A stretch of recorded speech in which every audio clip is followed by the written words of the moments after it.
عرض یہ ہے کہ ٹائٹس رومی کے اس حملے کے بعد اس سرزمین پر عیسائیوں کا قبضہ ہوا۔ اب نبی کریم صلی اللہ علیہ وسلم کی آمد ہوئی ہے اس حملے کے 500 سال بعد۔ ٹائٹس رومی کے اس قبضے کے 5 صدیاں بعد سرکار کی ولادت ہوتی ہے۔ اب حضور کی جب ولادت ہوئی، آپ کی جب معراج ہوئی، تو اس وقت یہ قبضہ کن کا تھا؟ عیسائیوں کا، اس علاقے پورے پر۔ مسلمانوں کے پاس یہ کب آیا ہے؟ جب یہ پتہ ہے ہمیں کہ اس بیت المقدس کا علاقہ عیسائیوں کے قبضے میں تھا، حضور نے جب وہاں نماز پڑھی ہے، یہ مسلمانوں کے پاس کب آیا ہے؟ مسلمانوں کے پاس یہ آیا ہے دور خلافت عمر فاروق میں، جب حضرت عمر فاروق رضی اللہ تعالیٰ عنہ کا دور حکومت آیا ہے، ایران کو فتح کر لیا، روم کو فتح کر لیا، اور اب آپ کے سپہ سالاروں نے فوج کے ساتھ گھیرے میں لے لیا ہے بیت المقدس کو۔ ابو عبیدہ بن جراح، خالد بن ولید اور عمرو بن عاص، یہ تینوں بندے بیت المقدس کو گھیرے میں لے لیتے ہیں، محاصرہ کر لیتے ہیں۔ بیت المقدس کے عیسائی جو وہاں اندر ہیں وہ چاہتے ہیں کہ ان سے لڑ تو ہم سکتے نہیں، ایران روم جہاں سے یہ آئے ہیں جیتتے آئے ہیں، ہرا تو ان کو سکتے نہیں، یہی ایک شہر ہے، اب اس کی بے حرمتی نہ ہو، اس لیے کوئی ایسا حل نکل آئے کہ ہمارے اس شہر میں جنگ نہ ہو۔ وہ مسلمانوں سے یہ کہتے ہیں کہ آپ ہم سے لڑیں نہ، ہم آپ کو یہ شہر حوالے کر دیتے ہیں، بیت المقدس دے دیتے ہیں آپ کو، مگر شرط یہ ہے آپ کا جو بادشاہ ہے وہ خود آ کے ہم سے بات کرے، آپ اپنے خلیفہ کو بلائیں، خلیفہ خود آئے اور ہم سے بات کریں۔ یہ اصل میں مسئلہ صرف خلیفہ کو بلانے کا نہیں تھا، ان کے پاس کچھ اور باتیں تھیں جنہیں وہ چیک کرنا چاہتے تھے۔ تو رات میں انہوں نے ایک ایسے شخص کی نشانیاں پڑھ رکھی تھیں جو ان سے بیت المقدس کو چھین لے گا، جس نے بیت المقدس کو فتح کرنا تھا۔ اب وہ یہ چاہتے تھے کہ دیکھ لیں اگر تو یہ خلیفہ ان علامتوں پہ پورا اترتا ہے تو ہم بیت المقدس دے دیں گے ان کو، پھر لڑیں گے ہی نہیں، اور اگر یہ خلیفہ وہ نہیں ہے جس کی نشانیاں ہم نے پڑھی ہیں تو پھر ہم ڈٹ کے لڑیں گے اور بیت المقدس ان سے بچا لیں گے، کیونکہ پھر تو یہ لے ہی نہیں سکتے۔ لینے والا ایک ہے، اس کی نشانیاں ہم نے کتاب میں پڑھ رکھی ہیں، آسمانی کتاب میں حلیہ بیان کیا گیا تھا سرکار کے اس غلام جس کو عمر فاروق کہتے ہیں، حلیہ بیان کیا گیا۔ یہی وہ عمر فاروق ہے جسے انگلینڈ کا شہزادہ چارلس کہتا ہے اگر ایک عمر اور مل جاتا مسلمانوں کو، روئے زمین سے عیسائیت کا نام و نشان مٹ جاتا، ایک عمر۔ وہ عمر فاروق رضی اللہ تعالیٰ عنہ نے لشکر بھیجا، لشکر نے کہا جناب یہ لوگ یہ چاہتے ہیں کہ خلیفہ خود آئے تو آپ کو یہاں آنا پڑے گا۔ عمر فاروق رضی اللہ تعالیٰ عنہ مشورہ کرتے ہیں، مولا علی فرماتے ہیں کہ آپ کو جانا چاہیے۔ حضرت عمر فاروق رضی اللہ تعالیٰ عنہ جاتے ہیں۔ یہ واقعہ چونکہ ساری ڈیٹیل آپ کے پاس آلریڈی موجود ہے، میں جو بات کرنا چاہتا ہوں وہ کہاں ہے۔ حضرت عمر فاروق رضی اللہ تعالیٰ عنہ جب جاتے ہیں تو آپ ایک فقیرانہ لباس میں ہیں، آپ کے لباس پر 17 پیوند لگے ہوئے تھے، اور بعض روایتوں کے مطابق 36 جگہ سے آپ کا لباس پھٹا ہوا تھا، جہاں جہاں ٹاکیاں لگا کے اسے سیا گیا تھا، پیوند لگائے ہوئے تھے، فقیرانہ لباس۔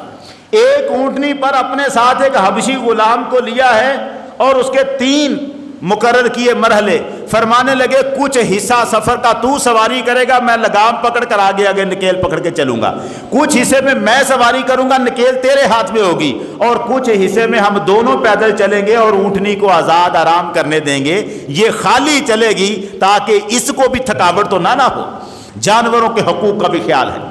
یہ چلتا جا رہا ہے قافلہ، مہینے سے زیادہ عرصہ لگا ہے ان کو وہاں پہنچتے پہنچتے۔ اب جب یہ وہاں پہنچتے ہیں بیت المقدس میں پہنچنے کے وقت ظاہر استقبال ہو رہا ہے، آگے سے مسلمانوں کا بادشاہ آ رہا ہے۔ جس وقت یہ وہاں پہنچتے ہیں تو ایک برساتی نالا سا بیت المقدس سے شہر سے باہر تھوڑا، یہ نالے کبھی چلتے ہیں کبھی بند ہو جاتے ہیں، تھوڑا کھلا ہے، نہر کی شکل اس نے اختیار کی ہوئی ہے، پانی تھوڑا تھوڑا اس میں ہے، لیکن یہ بری ہوئی چلتی ہوئی نہر نہیں، اسی میں سے گزرنا ہے۔ اور اس وقت باری ہے عمر فاروق رضی اللہ تعالیٰ عنہ کی، پیدل چل رہے ہیں، غلام اوپر بیٹھا ہے، اور عمر فاروق رضی اللہ تعالیٰ عنہ نے اب اس کی اونٹنی کی نکیل پکڑی ہوئی ہے، آپ نے اپنے جو موزے تھے جو پہنے ہوئے خلا خفئی ہے، حضور سرکار عمر فاروق نے وہ موزے اتارے، فوادعہما علی عاتقیہ، آپ نے دونوں کندھوں پر موزوں کو رکھ لیا۔ اب اونٹنی کو پکڑنا تھا نکیل کو اور آگے چلنا تھا، موزے اتار کر دونوں کندھوں پر رکھ لیے، وَأَخَذَ بِزِمَامِ نَاقَتِهِ، اپنی اونٹنی کی لگام کو پکڑا اور پانی کے اندر سے چل رہے ہیں۔ ٹانگیں کیچڑ میں پھنس رہی ہے، کیچڑ گھٹنوں تک ٹانگوں کو لگ رہا ہے، اور خلیفۃ المسلمین غلام کو سواری پہ بٹھائے پار کر رہا ہے۔ جب پار ہوئے، آگے استقبال کے لیے ابو عبیدہ بن جراح کھڑے ہیں لشکر لے کر۔ ابو عبیدہ بن جراح نے کہا یا امیر المومنین انت تفعل ھذا، امیر المومنین کیا کر رہے ہیں آپ نے یہ کیا کام کیا ہے کہ آپ نے اپنے موزے اتار کے کندھوں پہ رکھ لیے ہیں، اونٹنی کی لگام خود پکڑی ہوئی ہے، جناب یہ شان۔ اب آپ کا شہر جو رومیوں کا عیسائیوں کا شہر ہے استقبال کرنے کو کھڑا ہے، وہ کیا کہے گا ہم کس کا استقبال کر رہے ہیں؟ یہ بادشاہ ہے، خلیفہ ہے، جس کو اس طرح کے اونچی شان و شوکت والے آداب کا ہی نہیں پتہ۔ شان و شوکت ہماری جو اسلام کی ہے جناب، اس کو ظاہر کرنا تھا۔ یہ آپ نے کیا کیا؟ لباس آپ کا کیسا ہے؟ پیوند لگا ہوا، یہ قمیض لباس تیار کروا کے رکھا ہوا تھا، فرمانے لگے یہ لباس پہن لو امیر مومنین، یہ لباس پہن لیں، آپ نے پیوند زدہ لباس پہنا ہوا ہے اور یہ کام، یہ موزے کندھوں پہ رکھے ہوئے ہیں۔ جناب ذرا ایک بادشاہ کی شان و شوکت سے چلے، ہم قبضہ لینے جا رہے ہیں۔ ابو عبیدہ بن جراح کی یہ بات سن کر عمر فاروق رضی اللہ تعالیٰ عنہ کو ایک جوش آتا ہے، ایک غضب آتا ہے، اور آپ فرماتے ہیں لو قال ذا غیرک یا ابا عبیدہ لجعلتہ نکالا لامت محمد، ابو عبیدہ اگر تیرے علاوہ کسی اور نے یہ بات کہی ہوتی میں اتنی سزا دیتا کہ پوری امت محمد کے لیے عبرت بن کے رہ جاتا۔ کیا کہہ رہا ہے؟ ہماری شان و شوکت کپڑے سے نہیں، ہماری شان و شوکت ایسے نہیں ہے، ہم درویش ہیں، فقیر ہیں، ہم ہیں کیا؟ اِنَّا كُنَّا أَذَلَّ قَوْمٍ، اور ہم تو وہ ہیں جن کو پوری دنیا میں کوئی پوچھتا تک نہیں تھا، سب سے کم درجے کے ذلت والے لوگ ہم تھے۔ فَآذَنَ اللَّهُ بِالْإِسْلَامِ، اللہ نے اسلام کے ساتھ ہم کو عزت دی ہے، ہمیں لباس کی عزت نہیں چاہیے، ہمیں اسلام کی عزت درکار ہے۔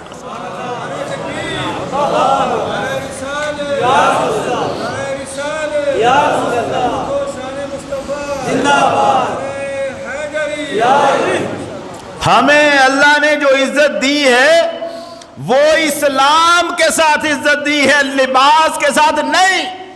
درویش شان کیسی ہے؟ فقیرانہ، وہی جو اقبال کہتا ہے مسلمان فقیر کج کلا ہے، فقیر تھے مسلمان مگر لباس سے فقیر تھے، کردار سے شہنشاہ تھے۔ مسلمان فقیر کج کلا ہے، رمید از سینہ او سوزے ہے، اور کیا ہوا اس مسلمان کو؟ اس کے سینے سے وہ درد مٹ چکا ہے، وہ سوز وہ آہو فغاں اس کے سینے سے نکل گئی جو عمر فاروق کے سینے میں نظر آ رہی تھی۔ اب وہ کہتا ہے دلش نالد چران نالد ندالد، نگاہ یا رسول اللہ، نگاہ اس کا دل رو رہا ہے۔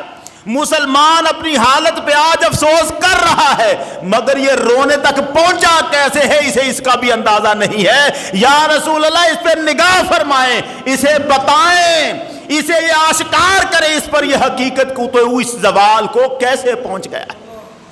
ہمت کر۔ عمر فاروق رضی اللہ تعالیٰ عنہ نے جو لفظ استعمال فرمائے، آپ نے فرمایا فَآذَنَ اللَّهُ بِالْإِسْلَامِ، اللہ نے ہمیں عزت دی ہے اسلام کے ساتھ۔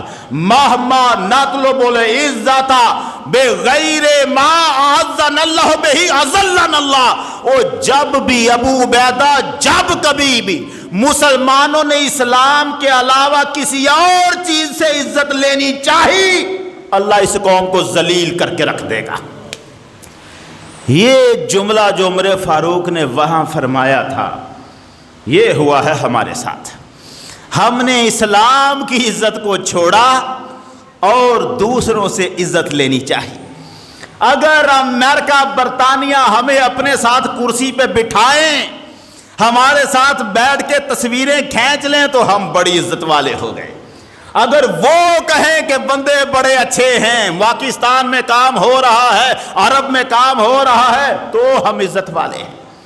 اگر وہ کہتے ہیں کہ ہمیں آپ کا کام پسند نہیں، تو یہ تو مر گئے ہم نے عزت کا معیار کہاں رکھا ہے؟ ان لوگوں پر۔ ہماری عزت کہاں ہے؟ شلوار قمیض؟ نہیں، یہ کیا لباس ہے؟ پینٹ شرٹ پہنی ہو، انگریز جیسا لباس پہنا ہو، پھر عزت داری۔ ہمارا بچہ بھی آج عزت لینا چاہتا ہے تو اپنے سر کے بالوں کا ڈیزائن ان جیسا بنانا چاہتا ہے۔ داڑھیوں تک کے ساتھ ظلم کر دیا گیا، عدالتوں میں فیصلے کرنے پڑے، فتوے لگانے پڑے کہ جرم ہے اگر کسی نے داڑھی کو انگریزوں کے سٹائل میں کٹوایا، ہم اسے سزا دیں گے۔ یہ ہمیں کہنا پڑا کیونکہ ہمارے بچوں نے انگریزوں کے سٹائلوں میں انہوں نے بنائے ڈیزائن۔ ہماری مصیبت یہ بن گئی، آج ہم عزت اسلام کی نہیں لینا چاہتے۔ مسلمان ہے، سادہ مزاج ہے، اس کی کیا عزت ہے؟ غریب کی کیا عزت؟ ہم نے عزت کا معیار غریبی اور امیری پہ رکھا، غیروں پر رکھا، اسلام کی عزت چھوڑ۔ شریف آدمی ہے جی، اس کا کیا مطلب ہے؟ اصل میں ہم کیا کہہ رہے ہوتے ہیں؟ اس کی کیا ویلیو ہے؟ مسلمان ہے، نمازی ہے، پرہیزگار ہے، اس کیا ہے؟ مسیتر سا بندہ، نمازی سا بندہ، اس کی کوئی بڑا پنچایت میں وہ بندہ بولے گا جو بڑا بدبخت ہوگا، وہ بندہ بولے گا جو بڑا کاک ہے، وہ بندہ جس کا لباس، جس کی کوٹھی، جس کا بنگلہ، جس کا مکان، جس کے بیٹے جوان، جس کی بات، جس کے پاس پیسہ، جدی کوٹھی وچ دانے او دے کملے بھی سیانے۔ عزت کا معیار دولت، عزت کا معیار شہرت، عزت کا معیار انگریزوں کی، ہندوؤں کی نوازشیں، وہ جس کا ساتھ دیں وہ بڑی عزتوں والا۔ اگر امریکہ پسند نہیں کرتا، وہ کہتا ڈو مور، ابھی پاکستان والوں تم ہماری تسلی کا کام نہیں کر رہے، اور آگے بڑھو اور مارو اپنے بندے، دہشت کے نام پر، دہشت گردی کے نام پر اپنے بندوں کو مارو، مسجدوں کو گراؤ، مندروں کو بنواؤ اور تباہ کرو، پھر ہم خوش ہوں گے۔ اور ہم خوش کرنا چاہتے ہیں۔ پچھلے 47 سے لے کے آج تک جب صدر ایوب نے کہا تھا روس میں بیٹھ کر، اس نے کہا، روس والے نے اس نے کہا اس سے بات کرو، انڈیا کے صدر سے بات کرو۔ صدر ایوب نے للکارا ایک دفعہ، اس نے کہا میں اس بونے سے بات نہیں کرتا، I don't like to talk to this dwarf man، اس بونے سے بات کروں؟ کتنی گجگڈاہٹ ایک تھی نا ولولا، اس نے کہا میں اس بونے سے بات ہی نہیں کرتا۔ تو اس وقت روس والے نے کہا دیکھو کہاں بیٹھے ہوئے ہو، کس کے ساتھ بیٹھ کے بات کر رہے ہو؟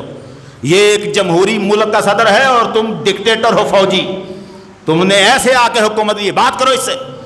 اور پھر صدر ایوب کو اندازہ ہوا کہ میری اس کے سامنے حیثیت کیا ہے، میں تو اس جوگا ہی نہیں، اور پھر مجھے راضی کرنا ہوگا اسے۔ ہم تب سے راضی کرتے آ رہے ہیں ان کو، عزت جو مانتے ہیں۔ عمر فاروق وہاں کھڑے ہو کے کہتے ہو نہیں، ہمیں اس بات کی عزت نہیں چاہیے کہ ہمارا لباس کیسا ہے، میں نے جرابیں اگر کندھوں پہ رکھی ہیں تو اسی حال میں عمر فاروق جائے گا۔ اور اب جب آگے پہنچتے ہیں، پادری نکل کے باہر آتے ہیں، آ کے کہتے ہیں جناب چابیاں یہ لیں آپ اپنے ہاتھوں میں۔ انہوں نے کہا کوئی بات کرنے، انہوں نے کہا اب بات کی ضرورت نہیں رہی، ہم نے تو چیک کرنا تھا یہ بندہ وہی ہے جو تورات میں لکھا ہوا ہے۔